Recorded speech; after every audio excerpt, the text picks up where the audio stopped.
사랑하는 성도 여러분, 평안하시지요?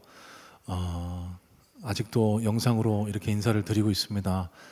코로나19가 속히 진정돼서 함께 모여 예배할 수 있기를 위해 계속 기도해 주시기를 부탁을 드리고, 오늘 이 예배 위에도 하나님의 은혜가 충만히 임할 수 있게 되기를 주님의 이름으로 축복합니다. 자, 우리 사도신경으로 신앙 고백하면서 4월 셋째 주 주일 예배를 하나님 앞에 올려드리도록 하겠습니다. 사도신경 합니다. 전능하사 천지를 만드신 하나님 아버지를 내가 믿사오며 그 외아들 우리 주 예수 그리스도를 믿사오니 이는 성령으로 잉태하사 동정녀 마리아에게 나시고 본디오 빌라도에게 고난을 받으사 십자가에 못 박혀 죽으시고 장사한 지 사흘 만에 죽은 자 가운데서 다시 살아나시며 하늘에 오르사 전능하신 하나님 우편에 앉아 계시다가 저리로서 산자와 죽은 자를 심판하러 오시리라. 성령을 믿사오며 거룩한 공예와 성도가 서로 교통하는 것과 죄를 사하여 주시는 것과 몸이 다시 사는 것과 영원히 사는 것을 믿사옵나이다. 아멘. 살아계신 주 나의 참된 소망 걱정 의심 전혀 없네. 사랑의 주내 갈 길 인도하니 내 모든 삶의 기쁨 늘 충만하네.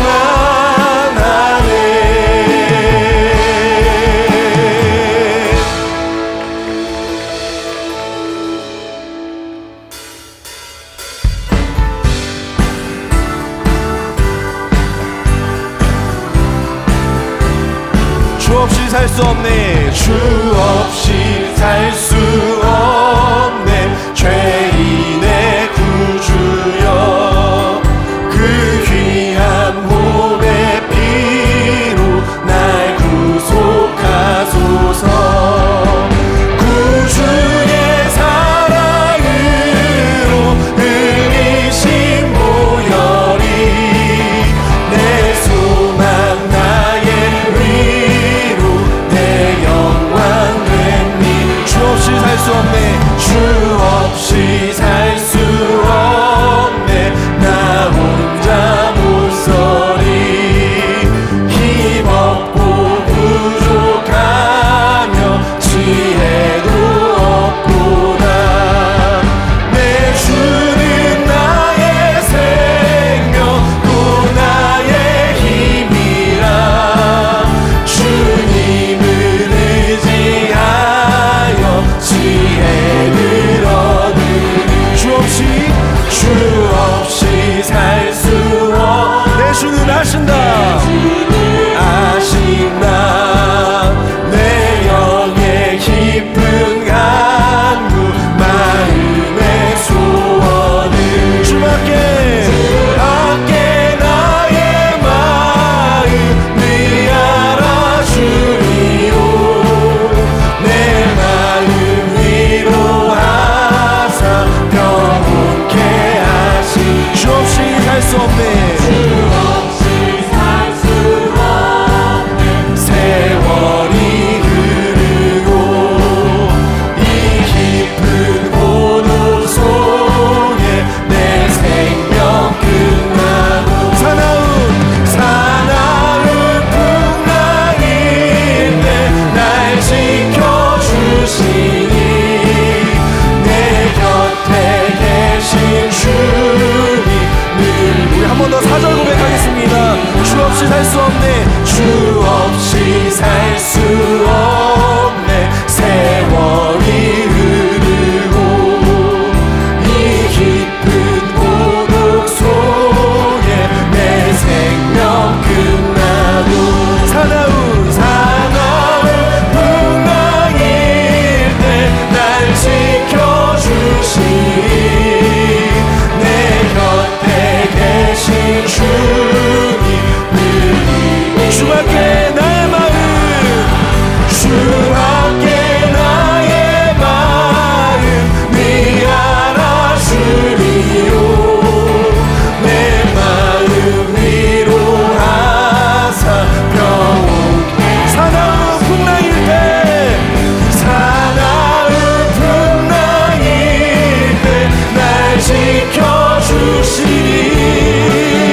할렐루야.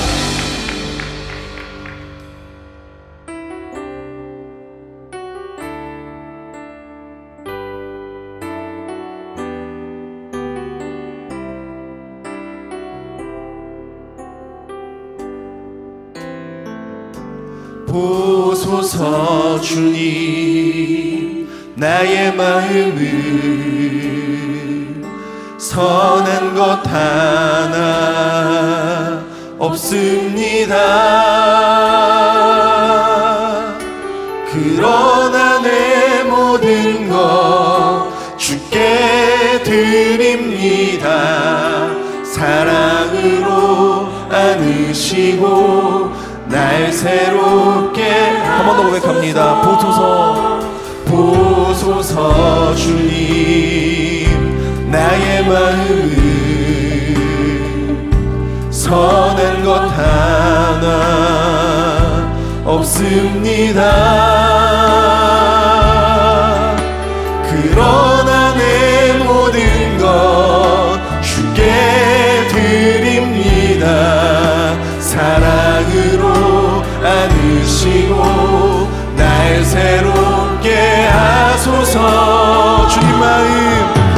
주님 마음 내게 주소서. 내 아버지 주님 마음 내게 주소서. 나를 향하신 주님의 뜻이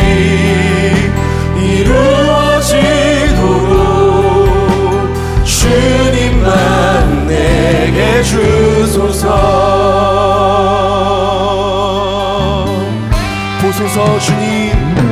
보소서 주님, 나의 마음 선한 것 하나 없습니다. 선한 것 하나 없습니다. 그러나 내 모든 것 주께 드립니다. 사랑으로 안으시고 날 새롭게 하소서. 주님 마음 내게 주소서. 내 아버지 주님 마음 내게 주소서. 나를 향하신 주님의 뜻이 이루어지도록 주님 마음 내게 주소서. 주님 마음 내게 주소서. 주님 마음 내게 주소서. 내 아버지 주님 마음 내게 주소서. 나를 향하신 주님의 뜻이 이루어지도록 주님 마음 내게 주소서. 내게 사랑을 가르치소서. 내게 사랑을 가르치소서. 당신의 마음으로 용서하게 하소서. 주의 성령 내게 채우사 주의 길 가게 하소서. 주님 당신 마음 주소서. 주의 성령 내게 채우사 주의 길 가게 하소서. 주님 당신 마음 주소서. 주님 마음 내게 주소서. 내 아버지 주님 마음 내게 주소서. 나를 향하신 주님의 뜻이 이루어지도록 주님 마음 내게 우리보다 강구한 심령으로 주님 마음 내게 주소서. 내 아버지 주님 마음 내게 주소서. 나를 향하신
만물의 주인이시며 인간의 생사복을 주장하시는 하나님 아버지, 사월의 봄날 온 땅을 푸르른 새 옷으로 갈아입히시고 형형색색의 아름다운 꽃들로 온 세상을 새롭고 아름답게 창조하셔서 코로나 사태로 지쳐있는 저희들의 마음을 위로하여 주시는 참 좋으신 하나님 아버지, 저희들을 향한 한결같으신 사랑과 은혜에 감사와 존귀와 영광을 드립니다.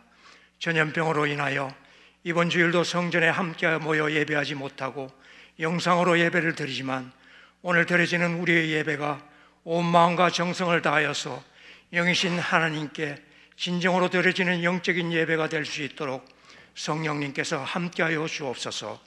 어려운 여건 속에서도 성문의 가족들이 각자의 처소에서 미디어로 예배를 드릴 때 온 가족이 주 안에서 한마음이 되게 하시고, 믿지 않는 부모 형제들이 예수님을 믿는 구원의 역사가 일어나게 하옵소서. 주님, 코로나19 바이러스로 인해 고통과 불안이 엄습하는 이때 세상의 방법을 구하는 것이 아니라 하나님께 간절히 기도하며 하나님의 방법으로 어려움을 극복해 나가는 이 나라와 민족이 되게 하여 주옵소서. 서로서로 돌보며 사랑하며 함께 고난의 길을 헤쳐나갈 수 있도록 도와주시옵소서. 코로나19 방역과 치료를 위해 불철주야 수고하시는 방역진과 의료진들에게 새 힘을 주시고, 치료제와 백신을 개발하고 있는 연구진들에게 지혜를 다하여 주시옵소서. 이번 사태로 인한 국가와 가정의 경제적인 어려움을 보살펴 주시고, 소상공인들과 자영업자, 취약계층의 삶을 지켜주시옵소서. 전쟁도 전염병도 하나님께 속한 것으로 하나님 한 분만이 해결해 주실 것을 굳게 믿습니다. 성문 가족들의 신앙생활이 위축되지 않도록 십자가의 능력으로 붙들어 주시고, 하루속히 모든 예배가 정상화될 수 있도록 바이러스를 종식시켜 주시옵소서. 이 땅의 모든 교회와 그리스도인들이 세상 사람들에게 비판과 비난의 대상이 되지 않고 세상 속에서 빛과 소금의 역할을 잘 감당하며 하나님의 영광을 나타낼 수 있도록 주님께서 도와주시옵소서. 사회적 거리두기로 인하여 사람들과의 관계에서는 일정한 거리를 두고 있습니다만, 하나님과의 영적인 관계만큼은 거리를 두지 않고 더욱더 가까워질 수 있는 저희들이 되게 하여 주옵소서. 권능의 주님, 담임 목사님에게 영역과 권능을 7배나 다하여 주셔서 6.25 전쟁 이후로 처음 겪는 한국 교회의 문이 닫히는 초유의 사태를 담대하게 지혜롭게 잘 헤쳐나갈 수 있게 하옵소서. 바이러스가 온 세계로 확산되며 전 세계 174개국에서 국가 간 이동과 지역 내 이동이 제한되고 금지되는 상황 속에서 해외 곳곳에서 사역하시는 선교사님들이 재정 감소와 비자 갱신 등 여러 가지로 큰 어려움을 겪고 있습니다. 주님께서 선교사님들과 가족들의 안전을 지켜주시며 늘 함께 동행해 주셔서 그분들의 수고가 헛되지 않고 풍성한 열매를 거둘 수 있도록 인도하여 주시옵소서. 오늘도 말씀을 들고 단회에 서시는 담임 목사님에게 은혜의 말씀, 생명의 말씀을 전하실 수 있도록 도우실 것을 믿습니다. 말씀을 귀 기울여 듣는 자마다 주님의 음성을 들을 수 있게 하시고, 말씀으로 찾아오시는 주님을 경험하는 시간이 되게 하여 주옵소서. 예배의 시종을 주님께 의탁하오며 예수 그리스도의 이름으로 기도합니다. 아멘.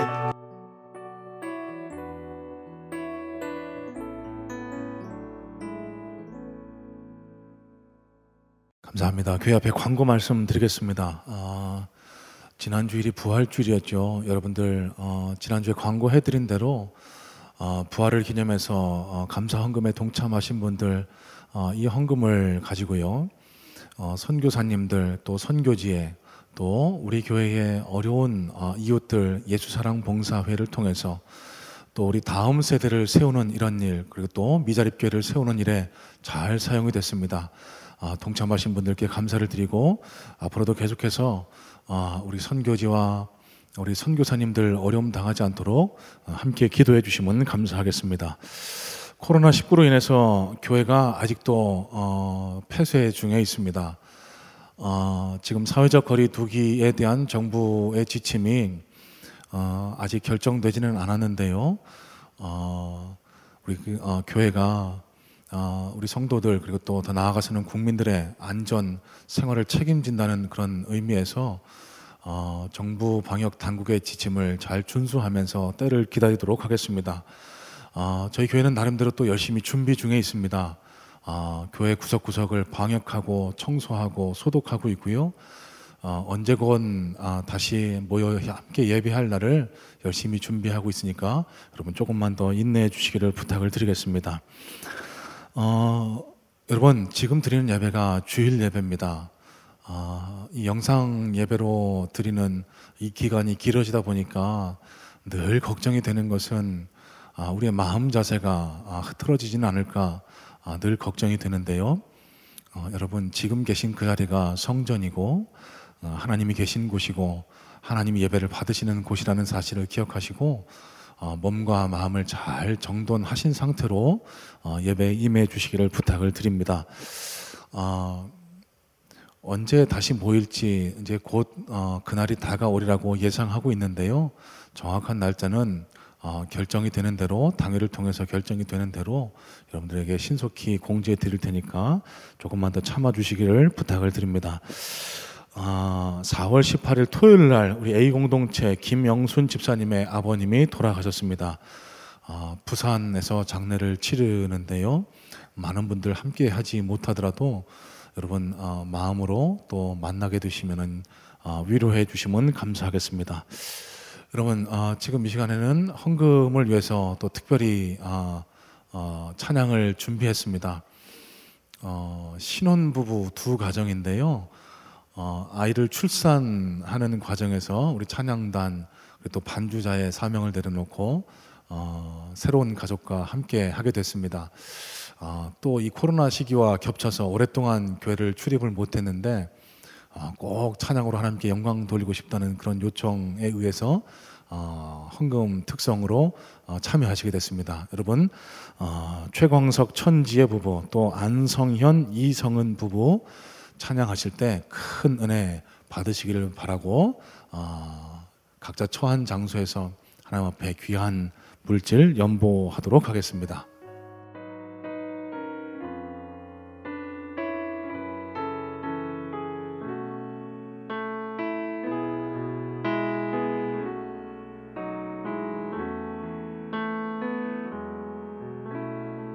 이 세상을 살아가는 동안에 나의 힘을 의지할 수 없으니 기도하고 낙심하지 말 것을 주께서 참 소망이 되심이라. 주의 길을 걸어가는 동안에 세상의 것 의지할 수 없으니 감사하고 낙심하지 말 것을 주께서 참 기쁨이 되심이라.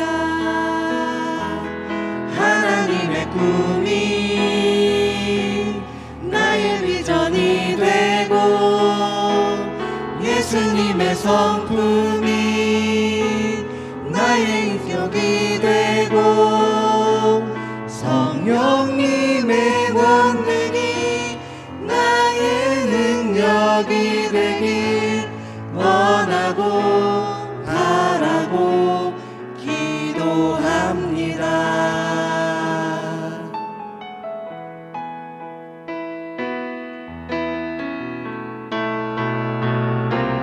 하나님의 꿈이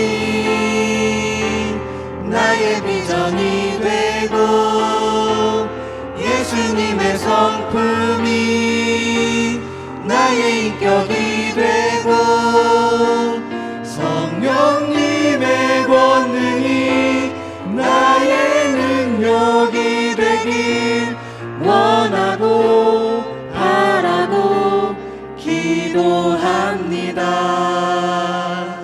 원하고 바라고 기도합니다.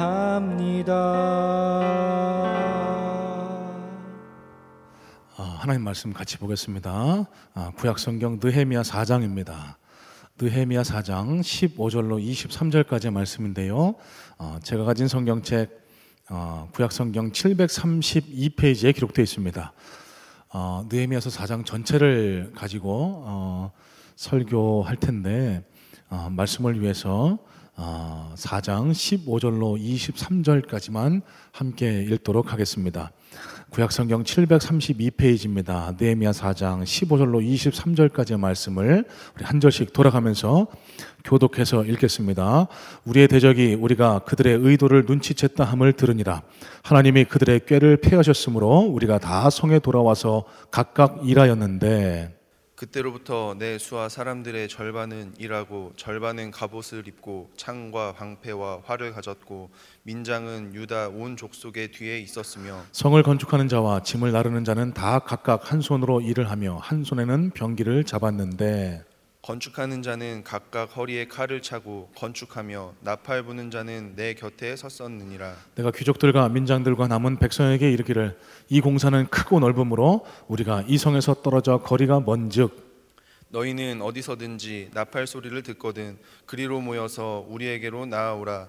우리 하나님이 우리를 위하여 싸우시리라 하였느니라. 우리가 이같이 공사하는데 무리의 절반은 동틀 때부터 별이 나기까지 창을 잡았으며 그때 내가 또 백성에게 말하기를 사람마다 그 종자와 함께 예루살렘 안에서 잘지니 밤에는 우리를 위하여 파수하겠고 낮에는 일하리라 하고 같이 읽겠습니다. 나나 내 형제들이나 종자들이나 나를 따라 파수하는 사람들이나 우리가 다 우리의 옷을 벗지 아니하였으며 물을 기르러 갈 때에도 각각 병기를 잡았느니라. 아멘. 우리 잠깐 기도하겠습니다. 예수님, 우리가 아직도 영상으로 예배를 드립니다. 하나님, 이 땅에 허락하신 이 코로나의 바이러스의 질병이 속히 주님의 뜻 가운데서 물러날 수 있도록 주님 도와주시옵시고, 하나님, 우리가 함께 모여 예배할 그날을 끊임없이 소망하며 주님 앞에 매달려 기도할 때에 우리에게다가 속히 응답되는 역사를 허락하여 주시옵소서.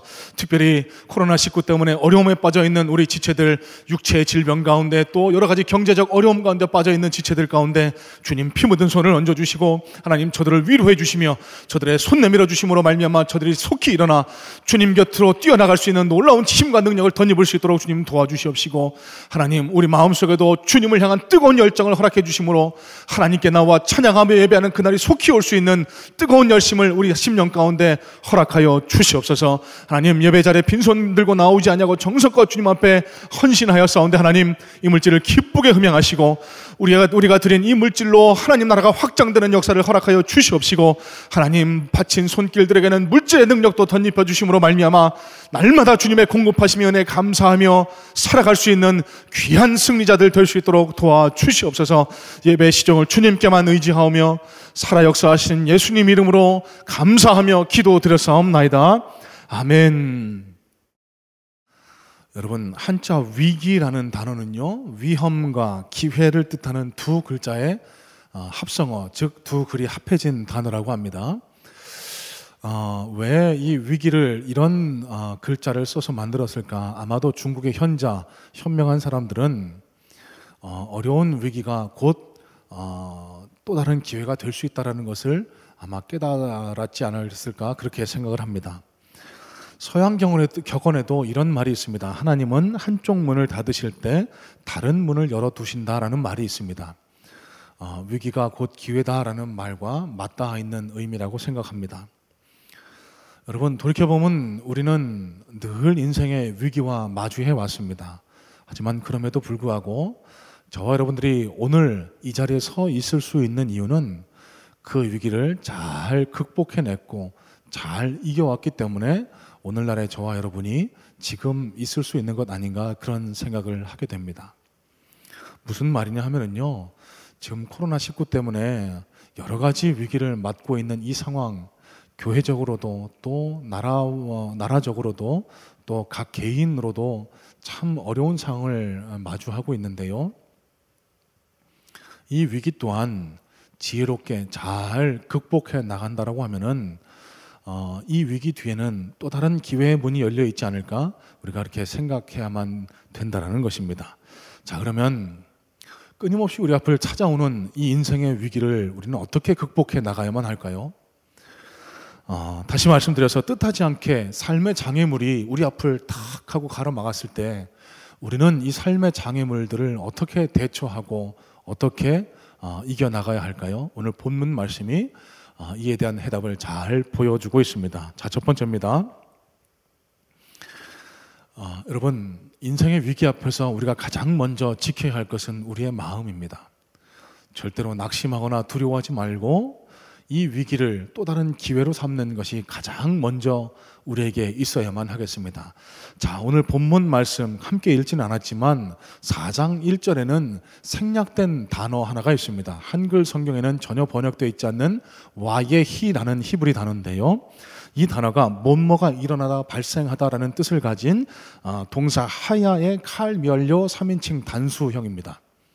다른 거 다 기억하실 필요 없고요.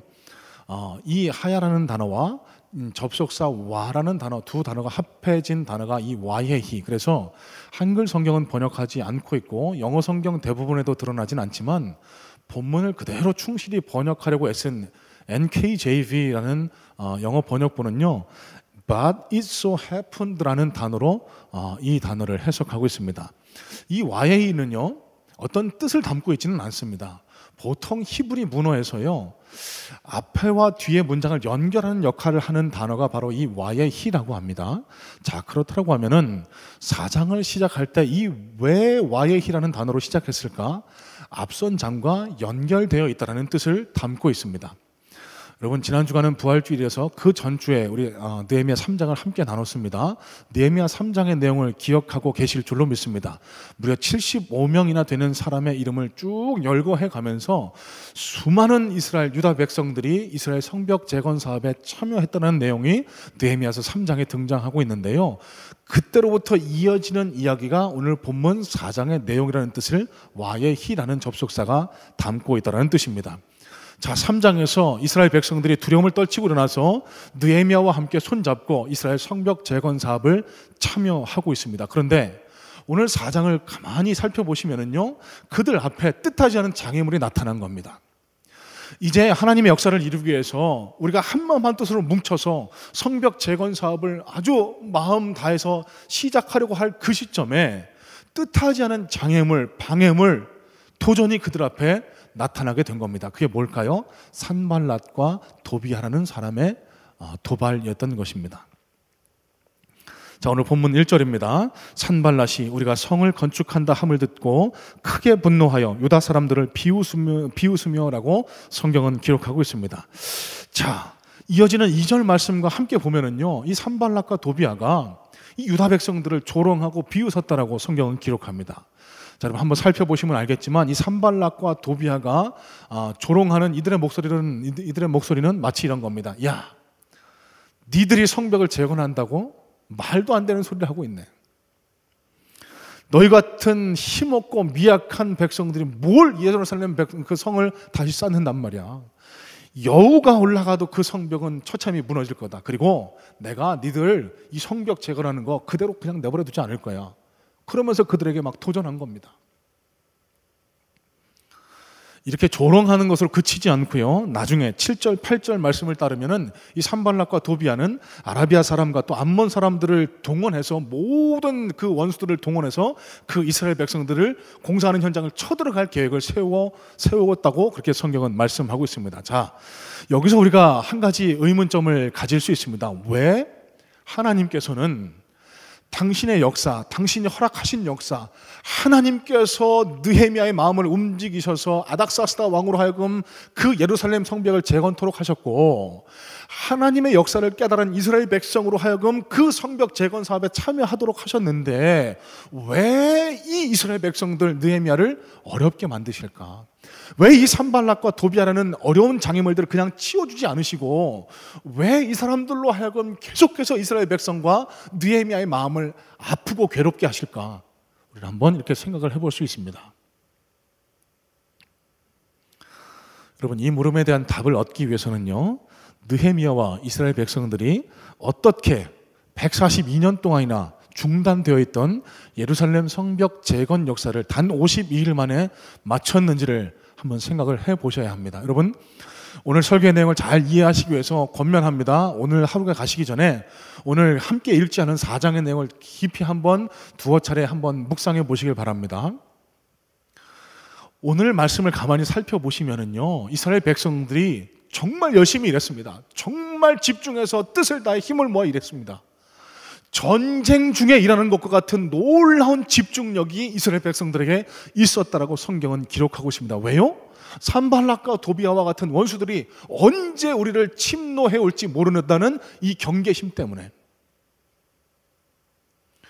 산발락과 도비아 같은 원수들이 비록 눈으로 볼 때는 마음이 갑갑하고 왜 하나님 저들을 그냥 내버려 두실까 이해 안 될 때도 있지만, 결과적으로 볼 때 이 원수들의 도발로 인해서 이스라엘 백성들은 늘 깨어 있을 수 있었습니다.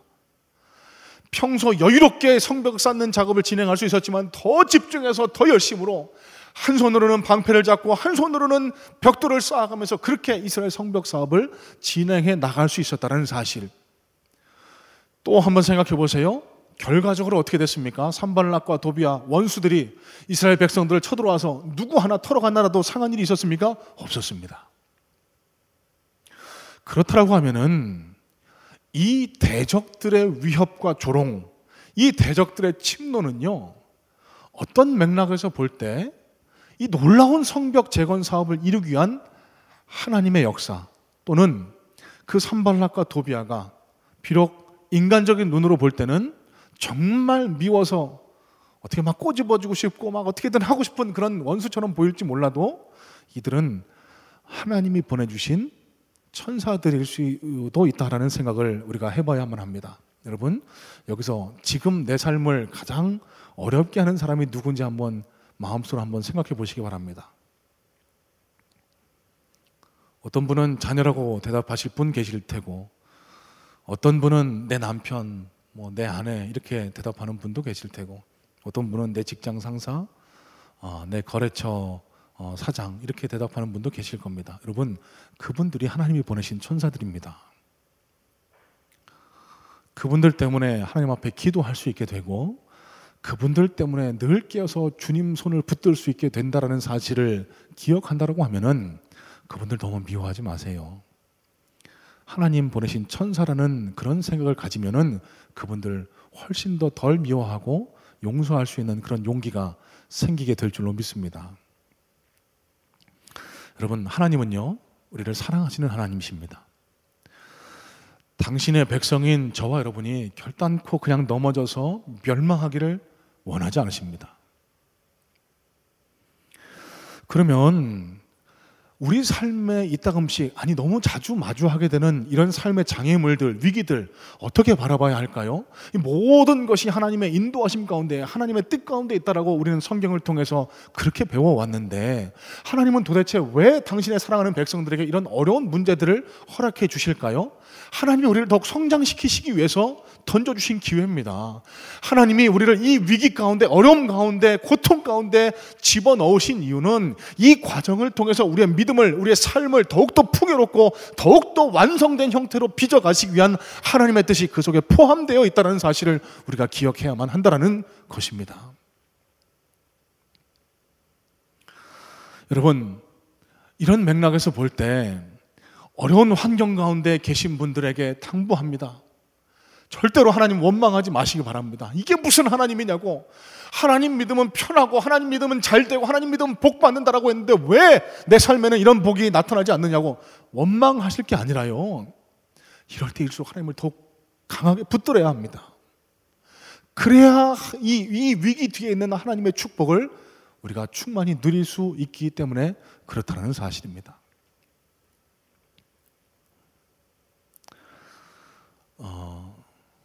엊그저께 저희 교회 한 장로님으로부터 전화를 받았습니다. 이분이 건축업을 하시는데요, 얼마 전에 큰 위기, 어려움을 당하셨습니다. 이분이 하시는 공사 현장에서 일하시는 분 한 분이 돌아가시는 그런 사망 사고를 겪으셨대요. 이 공사 현장에서 일하시는 분이 사망하게 되면은 그 사업장에 큰 어려움이 닥친답니다. 그런데 참 감사한 것은, 제가 이분의 전화를 받고 제가 얼마나 마음속으로 감동했는지 모릅니다. 목사님, 그래도 감사해요. 앞뒤 전후 과정을 생략해서 여러분 어떻게 생각 드실지 모르겠습니다만 정말 어려울 수 있는 위기 가운데서도 그래도 하나님이 지켜주셨고 그래도 하나님이 인도해 주셨기에 이만할 수 있었다라고 그렇게 고백하시면서 목사님 하나님 정말 대단하신 분이에요. 하나님 너무 감사해요. 이렇게 고백하시는데 제가 얼마나 제 속으로 감사하고 얼마나 제가 감동했는지 모릅니다. 하나님이 우리를 지키신다는 믿음이 그 장로님 마음에 깊이 뿌리 박혀 있었기 때문에 어떠한 경우에도 하나님은 우리를 버리지 않으신다는 믿음이 그 장로님 믿음에 깊이 자리 잡고 있었기 때문에 이런 고백이 나올 수 있지 않았을까?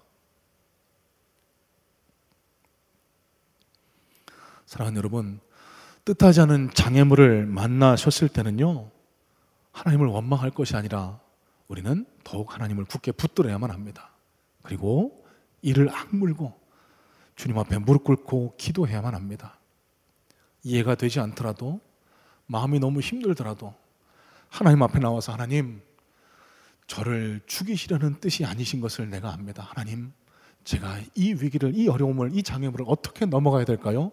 하나님 손 붙들고 주님 앞에 매달릴 때 그때가 하나님의 역사를 경험할 수 있는 또 다른 기회의 문이 열리는 시간임을 기억하시기를 주님의 이름으로 축복합니다. 시편 50편 15절 말씀입니다. 환난 날에 나를 부르라 내가 너를 건지리니 내가 나를 영원롭게 하리로다. 다시요. 환난 날에 나를 부르라 내가 너를 건지리니 내가 나를 영화롭게 하리로다. 여러분 이 말씀 꼭 기억하시길 바랍니다. 환난 날에 나를 부르라. 그러면 어떻게 하신다고요? 내가 나를 영화롭게 하신대요. 환난 날에 나를 붙들고 그 위기를 지나갈 때 내가 너를 반드시 내게 영광을 돌릴 그 자리로 인도해 주겠다. 하나님 약속의 말씀이신 줄로 믿습니다. 여러분 이 약속의 말씀을 굳게 붙들고 우리 삶에 찾아온 위기 앞에 절대로 낙담하지 마시고 하나님을 찾고 하나님 손을 붙들고 슬기롭게 지혜롭게 잘 극복해 나가는 위대한 승리자들이 다 되시기를 주님의 이름으로 축복합니다. 자, 두 번째입니다.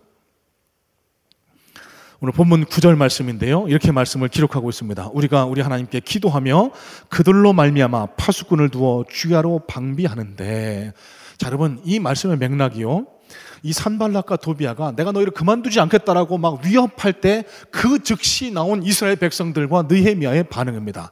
자, 이 반응을 통해서 삶의 장애물 앞에서 예수 믿는 그리스도인인 저와 여러분들이 어떻게 반응해야 할지를 잘 보여주고 있습니다. 자, 어떻게 이들이 반응하고 있다고요? 우리가 우리 하나님께 기도하며 그들로 말미암아 파수꾼을 두어 주야로 방비하는데, 먼저 우리의 어려움을 하나님께 아뢰습니다. 기도로. 그런 뒤에는 그냥 있었던 것이 아니라 파수꾼을 두어서 주야로 방비했다라고 성경은 분명히 기록하고 있습니다. 자, 여러분 많은 성도들이 신앙에 있어서 한쪽으로 경도된 신앙의 모습을 가지고 있는 것을 볼 때가 종종 있습니다. 그러니까 신앙의 두 극단인 거예요. 나는 하나님을 믿으니까 어떤 어려움 앞에서도 하나님 다 책임져 주실 것이다. 이런 분들은요, 어려운 일을 만나면은 금식하고 기도합니다. 교회 나와서 새벽부터 철야로 금식하면서 하나님께 매달려 기도합니다. 여러분 나쁘다는 것 아닙니다. 정말로 본받아야만 할 귀한 태도입니다. 그런데요, 우리가 꼭 명심하셔야 될 게, 이런 분들은 기도 외에는 다른 것들을 조금 소홀히 하시는 거예요. 또 다른 한쪽 극단은 뭘까요? 하나님을 의지하지 않습니다. 이 문제에 내가 해결해야지 무슨 하나님이 어떻게 이런 일들을 해주시느냐고 그러면서 인간적인 방법, 인간적인 힘만을 의지하는 것이 또 다른 한쪽입니다. 여러분 어떤 쪽이 맞을까요? 둘 다 틀립니다. 여러분 잘 들어보시기 바랍니다. 오늘 이스라엘 백성과 느헤미야가 어떻게 반응했다라고 하죠? 산발락과 도비아가 그들을 도발합니다. 어떻게 반응했죠? 먼저 기도했습니다. 그런 뒤에는 주야로 방비했습니다. 여기서 우리가 꼭 깨달아야 할 것은요, 정말 하나님을 제대로 믿는 그리스도인이라고 한다면은 정말 하나님의 뜻과 하나님의 마음을 잘 깨달은 그리스도인이라고 한다면은요, 기도한 이후에 반드시 따라오는 것이 있습니다. 그게 뭘까요? 실천입니다. 행동입니다.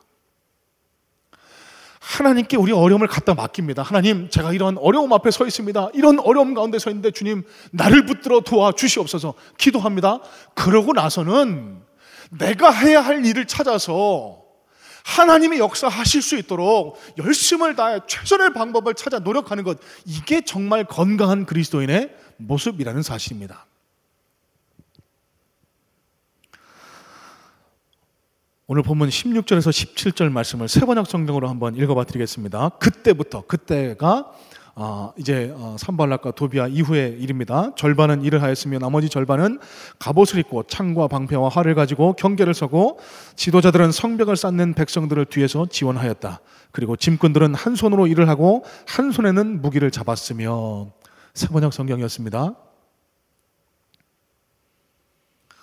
하나님께 기도함과 더불어 최선을 다해서 자기네들이 성벽 재건을 위해서 할 수 있는 모든 힘과 역량을 다했다라는 것, 오늘 말씀을 통해서 깨달으셔야 합니다.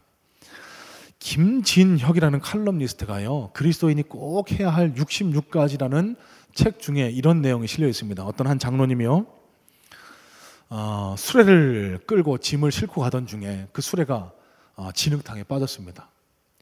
이 장로님이 워낙 삶으로 기도하던 삶이 무장되어 있던 분이라요, 워낙 열심히 시도 때도 없이 기도하시는 분으로 잘 알려진 분이라요, 이 수레바퀴가 진흙탕에 빠지자마자 그 자리에서 무릎을 탁 꿇고 기도를 하기 시작하셨습니다. 하나님, 제 수레가 진흙탕에 빠졌습니다. 이 진흙탕에서 이 수레가 빠져나올 수 있도록 도와주십시오. 그때부터 막 간절하게 기도하기 시작한 거예요. 주여 주여 주여. 뭐 어떻게 기도했는지는 잘 모르겠습니다. 주여 주여 주여 막 열성적으로 기도하셨겠죠. 얼마나 열심히 기도하셨는지 하나님께서 응답하셨어요. 천사를 딱 보내셨습니다. 근데 그 천사가 이 장로님의 기도를 듣고 제일 먼저 한 반응이 이렇다고 합니다. 머리를 탁 때리면서, 김 장로, 제발 수레 좀 밀면서 기도해. 여러분, 무슨 뜻인지 잘 아시겠죠? 정말 기도를 확신하는 사람은요, 정말 하나님의 역사를 기대하는 사람은요, 행동하게 되어 있습니다. 오늘 본문의 유대 사람들이 그 모습을 극명하게 보여주고 있다는 사실입니다. 이 유대 사람들은 산발락과 도비아의 도발 앞에 그저 하나님 앞에 매달려 기도하지만 않았습니다. 또 하나님 앞에 기도도 없이 어떻게 해서든지 그 전쟁에 대비하려고 무기를 만들고 창을 갈고 칼을 닦는 그런 일들에 매진하지도 않았습니다. 하나님께 기도한 이후에 열심을 다해서 자기가 해야 할 일, 한 손에는 창을 잡고 한 손에는 해야 할 일들을 해나가는 아주 놀라운 모습을 오늘 본문에 유다 백성들이 보여주고 있다는 사실입니다. 오늘 본문 21절입니다. 우리가 이같이 공사하는데 무리의 절반은 동이 틀 때부터 별이 나기까지 창을 잡았으며, 자, 느헤미야의 수의 절반은 일을 하고 절반은 갑옷을 입었다라고 성경은 기록합니다. 관리들은 성벽을 쌓았고요, 유다 백성들은 뒤에 진을 치고 보호하는 한편에 짐을 나르는 이들은 한 손으로 짐을 나르고 한 손으로는 무기를 잡았다라고 성경은 기록합니다. 열심으로 자기가 다 해야 할 일을 다 했던 거예요. 자, 여러분, 놀랍지 않습니까? 불과, 여러분 같이 읽지는 않았지만 10절 말씀을 보시면은요, 산발락과 도비아가 이렇게 도발을 하니까 우리 힘없는 백성들, 이제 우리가 다 지쳤다, 우리는 아무것도 할 수 없다, 낙담하고 있었던 이 이스라엘 백성들이었습니다. 그런 그들이 오늘 21절로 가니까 어떻게 변했습니까? 동틀 때부터 별이 날 때까지 최선을 다해서 열심을 다해서 일했다라고 성경은 기록하고 있습니다. 어떻게 이런 일이 일어날 수 있었을까요? 기도를 통해서 하나님의 뜻을 확인한 느헤미야의 동력, 하나님이 우리와 함께 하고 계신다, 하나님이 우리의 싸움을 대신 싸워주실 것이다, 이 믿음이 이스라엘 백성들 안에 자리 잡았기 때문에 이런 놀라운 변화가 일어날 수 있었다는 사실입니다. 다시 말씀드립니다. 느헤미야는요, 이 산발락과 도비아, 이 원수들, 대적들의 도발 앞에서 하나님 앞에 기도했습니다. 하나님, 도대체 저 원수들은 왜 우리를 이렇게 괴롭히는 겁니까? 하나님, 우리를 위해 대신 싸워주십시오. 하나님, 우리를 결단코 버리지 않으실 줄로 믿습니다. 이 기도를 한 이후에 하나님께서 우리를 위해서 대신 싸워주실 것이라는 확신이 그의 마음속에 들어왔습니다. 그래서 그가 선포한 내용입니다. 오늘 본문 20절입니다. 너희는 어디서든지 나팔 소리를 듣거든 그리로 모여서 우리에게로 나오라. 우리 하나님이 우리를 위하여 싸우시리라 하였느니라. 다시요, 우리 하나님이 우리를 위하여 싸우시리라. 우리 하나님이 우리를 위하여 싸우시리라.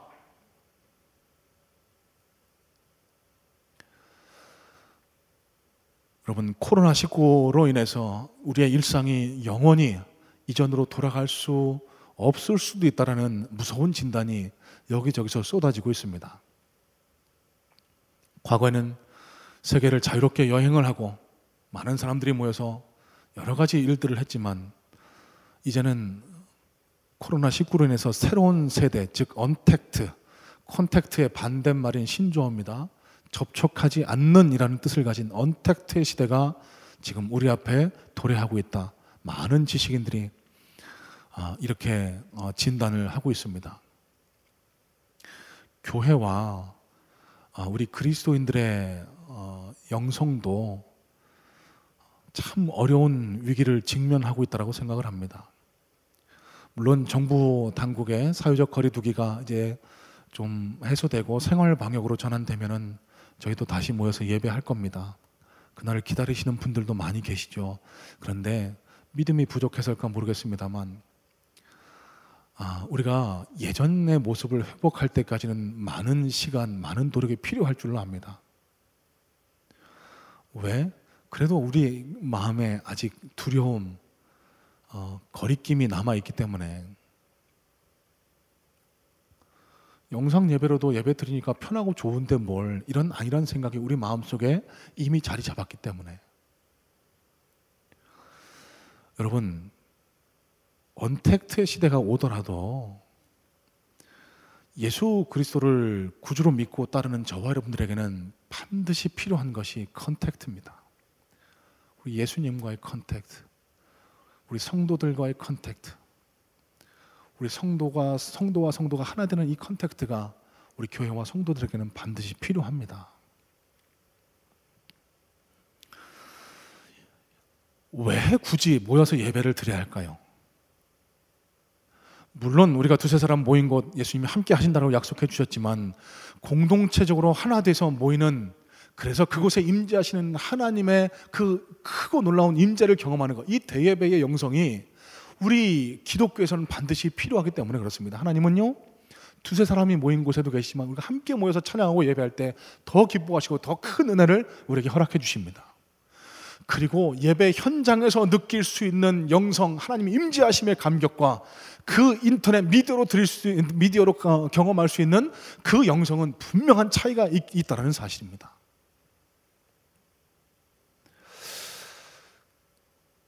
이런 맥락에서 볼 때 지금 우리가 마주한 장애물이 결코 녹록지 않습니다. 지금 무너진 한국교회의 모습, 무너진 우리 성도들의 심령을 바라볼 때 마치 예루살렘 성벽 무너져 있는, 처참히 무너져 있는, 칼기갈지 무너져 있는 이 예루살렘 성벽과 비슷한 모양이지 않을까라는 생각이 자꾸 제 안에 들어옵니다.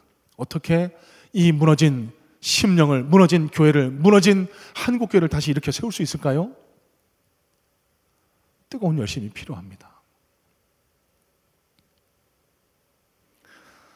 느헤미야가 가졌던, 그리고 또 오늘 본문의 유다 백성들이 가졌던 뜨거운 열심과 열정이 저와 여러분들에게도 필요하다는 사실입니다.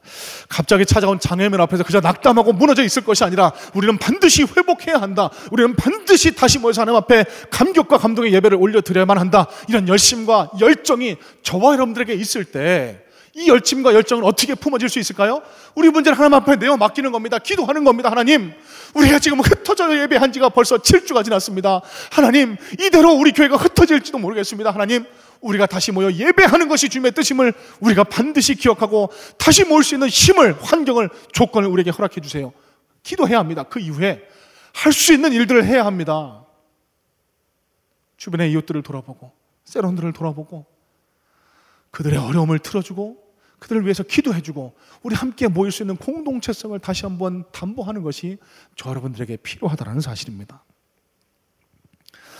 여러분, 코로나19 때문에 함께 보던 누가복음을 중단하고 잠시 멈추고 느헤미야서를 보기 시작했습니다. 느헤미야서를 예전에 신학교 때 또 그리고 간간히만 이렇게 보다가 느헤미야서 전체를 쭉 묵상하는 도중에 제가 너무 큰 은혜를 받게 됩니다. 느헤미야라는 사람에 대해서 재발견하게 되는 거예요.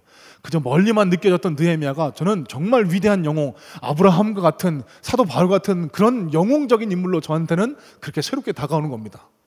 오늘 본문을 통해서도요,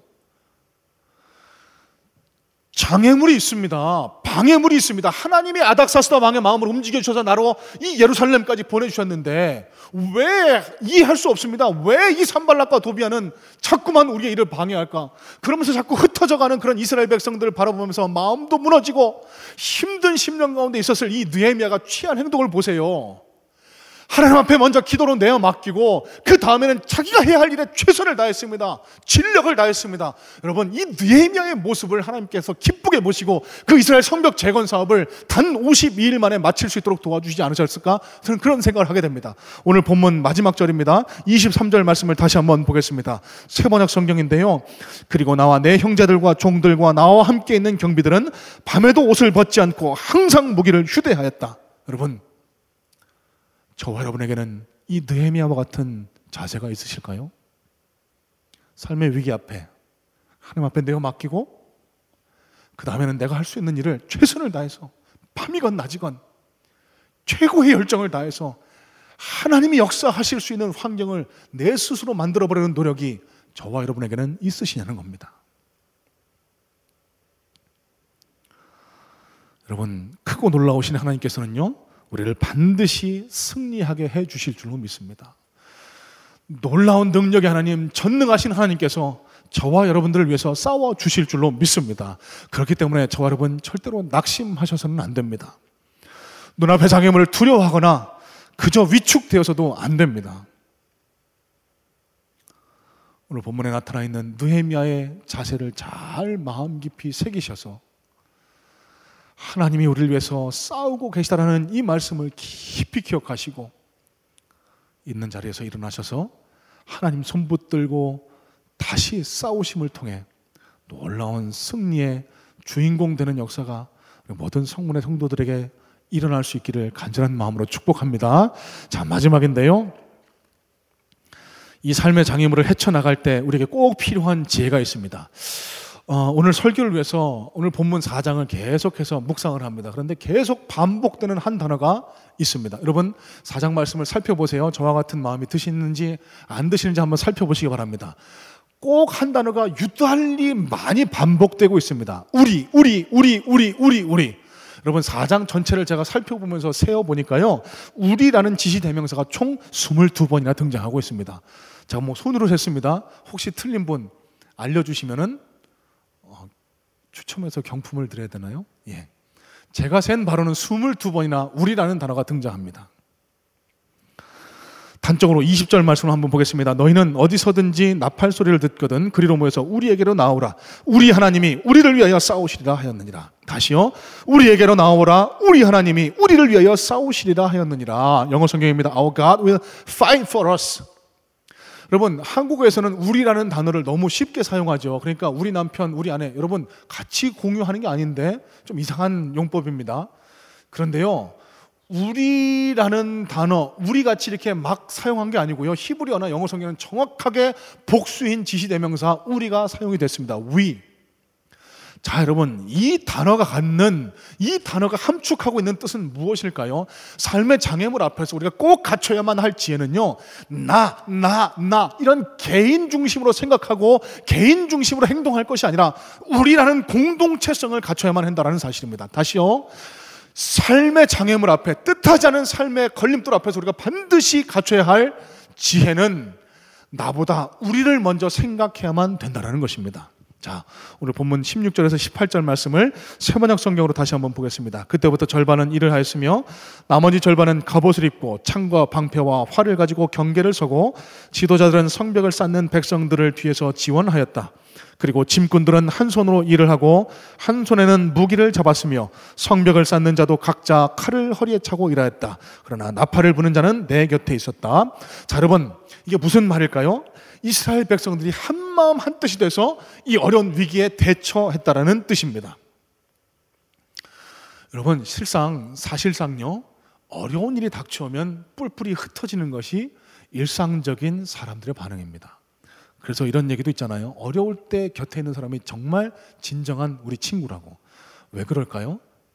뭐 편안할 때는 우리가 모여서 막 우리라고 막 이렇게 서로 이렇게 하다가도 어려운 일을 만나면 나 몰라라 뿔뿔이 흩어지는 것이 사람의 일반적인 모습이기 때문이지 않을까, 그렇게 생각을 합니다. 한 공동체 내에 어려운 위기가 찾아옵니다. 그러면 책임을 떠넘깁니다. 너 때문이야, 너 때문이야. 너 책임을 전가하고 원망하고 불평하면서 서로가 쪼개지고 갈라지고 서로 분열하는 것이 일반적 공동체의 특성이다라는 사실입니다. 여러분, 여기서 우리 인간, 사람이 가지고 있는 뿌리 깊은 죄의 본성을 또 발견하게 됩니다. 그게 뭘까요? 책임 전가입니다. 내가 잘못했다라고 스스로 인정하는 사람 찾아보기가 어렵습니다. 네가 잘못했다라는 겁니다. 창세기에서 3장에 보시면은요, 아담과 하와가 에덴 동산에서 추방되는 장면이 기록되어 있죠. 뱀에게 꼬임을 당합니다. 하나님이 절대 먹지 말라고 한 선악과를 따먹게 됩니다. 그때 선악과를 따먹은 아담을 하나님이 찾으셔서 그에게 추궁합니다. 너 왜 선악과 따먹었니? 그때 아담이 한 반응이 있습니다. 하나님께서 내게 주신 아내 하와가 나를 꼬여서 나로 먹게 했습니다. 이게 아담의 반응이었습니다. 하나님 잘못했습니다. 제가 먹고 보니 하나님의 명을, 하나님의 뜻을 어긴 것을 제가 깨닫게 됩니다. 이게 아니었어요. 하나님께서 제게 주신 하와라는 저 여자가 나를 꼬셨기 때문에 그 꼬임에 내가 넘어가서 내가 이렇게 됐습니다. 책임을 전가하고 있습니다. 여러분, 그 결과 어떻게 됐습니까? 그가 위기에서 벗어났나요? 아닙니다. 에덴 동산에서 쫓겨나고 생명이 단축되고 영원히 노동을 할 수밖에 없는 또 다른 더 큰 위기를 초래했다는 사실을 우리는 기억해야만 합니다. 여러분, 무슨 말일까요? 어려운 위기 앞에 남에게 책임을 전가하는 태도는요, 더 큰 위기를 우리에게 불러올 수 있다는 사실입니다. 코로나 때문에 어려운 환경 가운데 계시는 분 많이 계실 줄로 믿습니다. 가족들에게 네 탓이야, 다른 사람에게 네 탓이야. 여러분, 이게 문제 해결에 큰 도움이 되질 않습니다. 지금은 많이 해소가 됐습니다만 얼마 전까지 약국 앞에 길게 줄을 서야만 마스크를 구할 수 있는 마스크 대란의 시대를 저희가 또 지나왔죠. 참 이 사태를 보면서 한국에 여러 가지 일들이 일어났습니다. 일례로 매경의 지난 보도를 보면은요, 마스크 왜 없나 했더니 아들 업체에 몰아주기, 댓글로 비밀 판매 등 천태만상. 이전에 한 300원 했던 마스크를 12배에서 15배나 비싼 3,500원, 4,500원에 팔다가 적발된 거예요.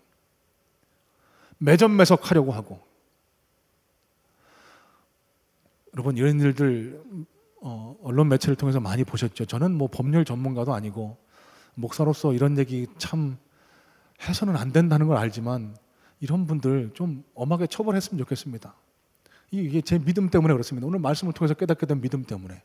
우리라는 의식이 없는 겁니다. 남이 어떻게 되거나 말든 간에 나만 돈 많이 벌면 된다, 이런 극단의 개인주의, 이기주의가 이런 일들을 만들어낸 것 아니겠습니까? 반대로 이번 코로나 사태를 겪으면서 한국교회가 보여준 모습은 참 놀랍습니다. 물론 우리 대한민국 전체가 보여준 모습도 놀랍습니다. 뭐 대구에 안 가도 되는 의료진이, 간호사들이 막 자원해서 간 일도 그렇고, 한국교회 곳곳에서요, 대구 경북 지역의 교회들을 돕자, 어려운 미자립 교회들 월세를 좀 대신 내주자, 이런 운동들이 지금 불같이 여기저기서 일어나고 있습니다. 저희 교회도 비록 작은 힘이지만 지금까지 여러분 해주신 부활헌금도 그렇고, 지난번 우리 같이 특별헌금 하자고 한 그런 요청으로 총 약 한 4천여만 원을 대구 경북 지역의 교회들, 선교사님들, 선교지, 그리고 미자립 교회들, 그리고 우리 주변의 어려운 이웃들, 그리고 다음 세대를 위해서 그렇게 사용을 했습니다. 왜요? 우리라는 의식 때문에. 우리 다 어렵고 힘든 이때 우리 교회만 평안하면 된다, 이게 우리가 품을 생각이 아니라는 것을 하나님 말씀을 통해서 깨닫게 됐기 때문에 우리가 함께 다 함께 헤쳐나가야, 이겨나가야만 된다라는 것을, 이 하나님의 뜻을 깨달았기 때문에.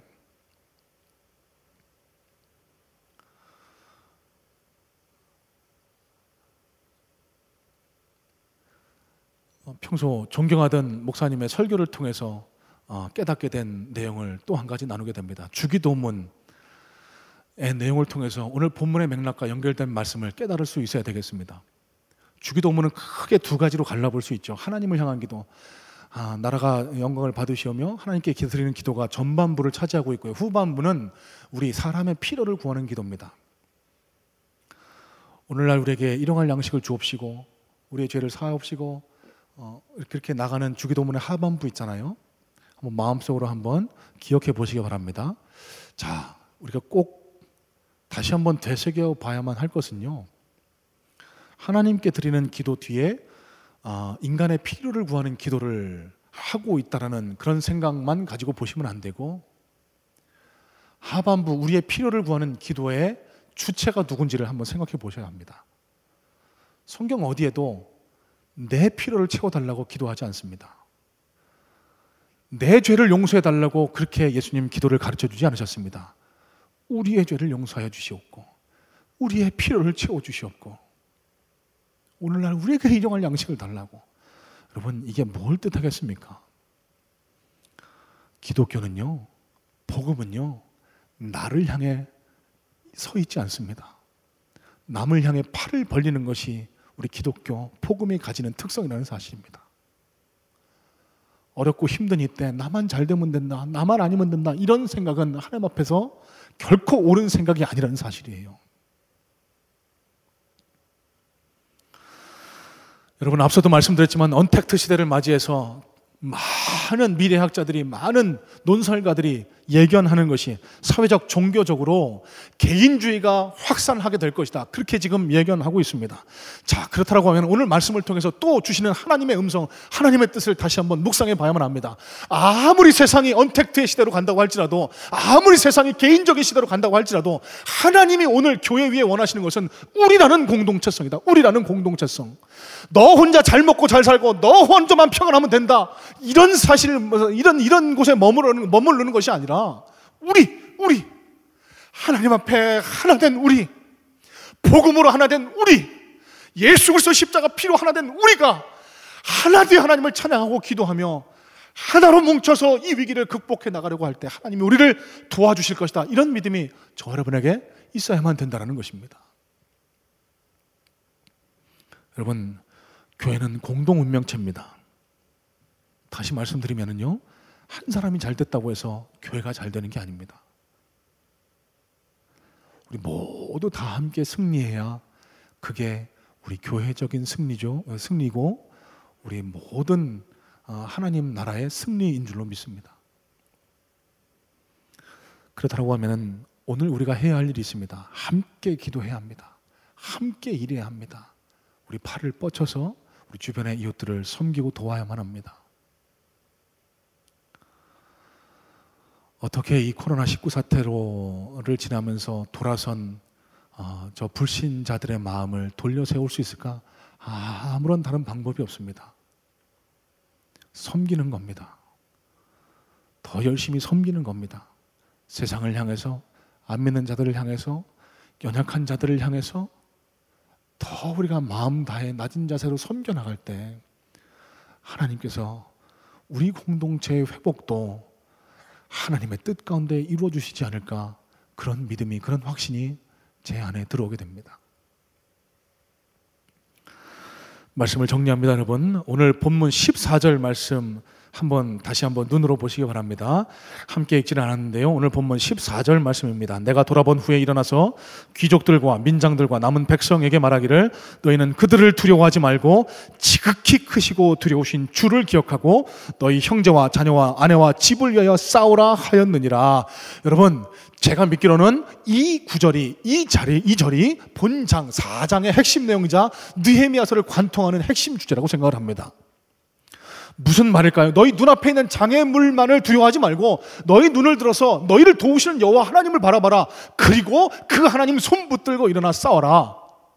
여러분, 오늘 이 14절 말씀에서 강렬하게 제 마음을 사로잡는 두 단어가 있습니다. 첫 번째는 두려워 말고 두 번째는 기억하며.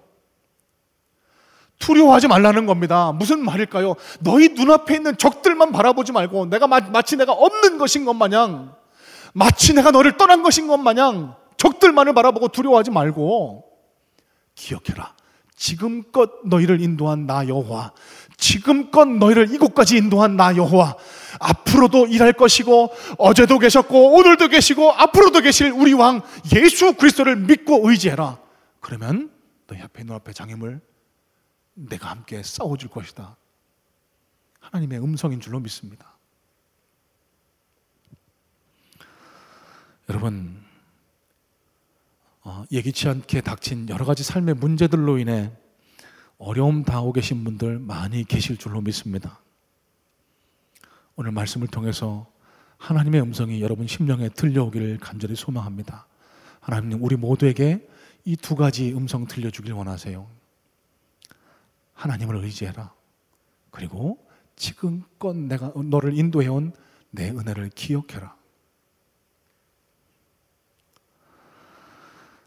지금 우리가 마주한 이 어려운 장애물들이 나를 무너뜨리는 사단의 시험이 아니라 나를 더 높은 곳으로 인도하시기 위한 하나님의 테스트임을 자각하고 하나님께 매달려 이 장애물들을 잘 헤쳐나가는 지혜가 우리 모두에게 있기를 간절한 마음으로 소망합니다. 그리고 내가 아닌 우리의 공동체성을 회복하심으로 우리 가족이 하나 되고 우리 교회가 하나 되고 이 나라와 이 땅이 하나 되고 하나님 나라가 하나 된 모습으로 이 위기 앞에 섰을 때 하나님 놀라우신 능력의 손에 능력을 덧입어서 우리가 이 위기를 잘 극복해 낼 줄로 믿습니다.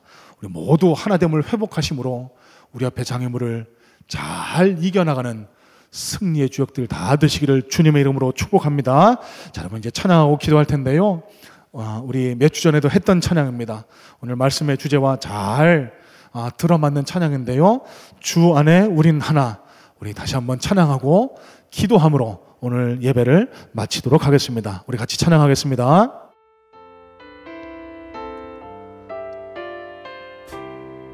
주 안에 우린 하나. 주 안에 우린 하나. 모습은 달라도 예수님 한 분만 바라네. 사랑과 선행으로 서로를 격려해 따스함으로 보듬어가리. 주님 우리 함께 하시니 형제자매의 기쁨과 슬픔 느끼네. 내 안에 있는 주님 모습 보내.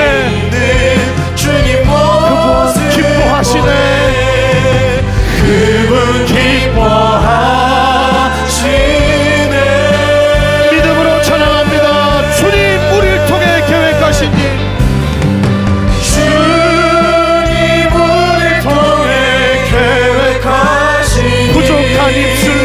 부족한 입술로 찬양하게 하신 일, 주님 우리 통해 계획하신 일, 너를 통해 하실 일. 우리 처음부터 다시 찬양합니다. 주 안에 우린 하나. 주 안에 우린 하나. 모습은 달라도 예수님 한 분만 바라네. 사랑과 선행으로 서로를 격려해 따스함으로 보듬어가리.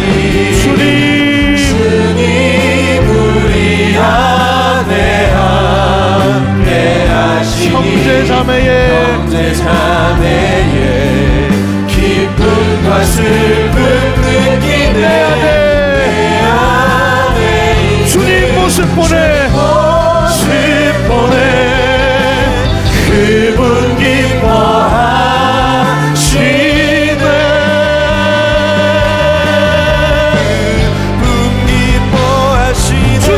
주님 우리를 통해 계획하시니 부족한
고마우신 하나님, 말씀을 통하여 우리에게 다시 한번 은혜와 능력을 허락하시니 감사합니다.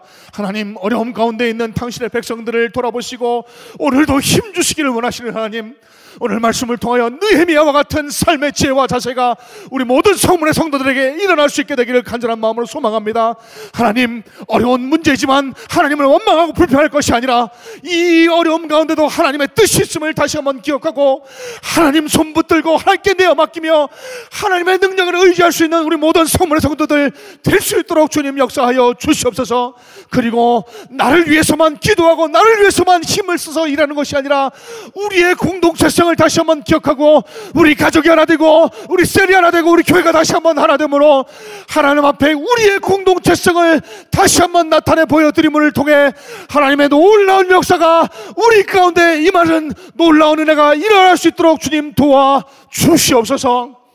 이제는 우리 구주 예수 그리스도의 은혜와 하나님 아버지의 놀라우신 사랑하심과 성령 하나님 인도하시고 역사하시고 내주하시고 교통하시는 역사가 이 시간 나도 느헤미야와 같은 자세를 통하여 이 어려운 환경을 극복해 나가겠다라고 결단하는 우리 모든 성문의 성도들 머리 위에 비록 어렵고 힘든 환경 가운데이지만 하나님의 능력을 의지하고 하나님을 원망하고 불평하는 것이 아니라 하나님 손 붙들고 다시 일어나 싸우기를 소망하고 나를 위해서가 아닌 우리의 공동체성을 위하여 다시 한번 일어나기를 소망하는 우리 모든 거룩한 주의 백성들 머리 위에 이제로부터 영원 무궁토록 함께 하시옵기를 우리 주 예수 그리스도의 이름으로 간절히 축원하옵나이다. 아멘. 부르신 곳에서